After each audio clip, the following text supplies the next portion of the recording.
paano daw kung ma-impeach or ma-convict dito sa Senate si BP Sara, paano daw yung pag-appoint ng papalit sa kanya? Sang-ayon pa rin sa saligang batas tulad ng nangyari matapos ang EDSA 2 nung pumalit si dating Vice President Arroyo kay Pangulong Estrada. So yung Vice President naging presidente, naging bakante yung Vice Presidency. Nag-appoint si Pangulong Arroyo mula sa Kongreso, Kamara at Senado. Ang requirement ng edad, ang lahat ng requirement para maging senador at kongresista at vice-presidente ay pareho, maliban sa edad. Ang kongresista 25, ang senador 35. Ang requirement para sa Vice President and President 40. So pwedeng pumili si Pangulong Marcos ng kongresista o senador na ang edad ay 40 years old and above. Matapos niyang pumili bilang kanyang nominado, pagbobotohan niyan by a majority vote ng magkabilang kamara, House at Senate.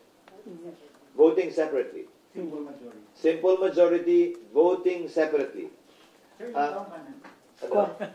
You are highly qualified. I don't think there's a senator below 40. So sir, qualified ka na? No, hindi ako. But lahat ng senador ay qualified at yung mga mambabatas na 40 and above ay qualified. Yun yung pool ng qualified na mga taong pwedeng i-nominate. Kung i-nominate ka, sir, open ka na maging vice president? Ayokong pag-usapan yan because it's unfair. We will be sitting as impeachment court. Pero sa totoo lang, mamaya sabihin ko sa iyo kung bakit. Mamaya sabihin ko sa iyo kung bakit ko ayaw. Bobotohan ng House and Senate. What if hindi ba ako majority?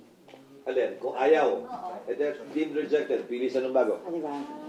Kailangan i-confirm Pag hindi kinonfirm ng Kongreso voting separately by a simple majority, hindi siya, pili ulit ng bago. Nangyari yan kay VP Gibo na before. Pero kinonfirm ng majority, hindi ni-reject. Oo, na-point siya and then... A simple majority confirmed the nominee of then President Gloria Macapagal-Arroyo.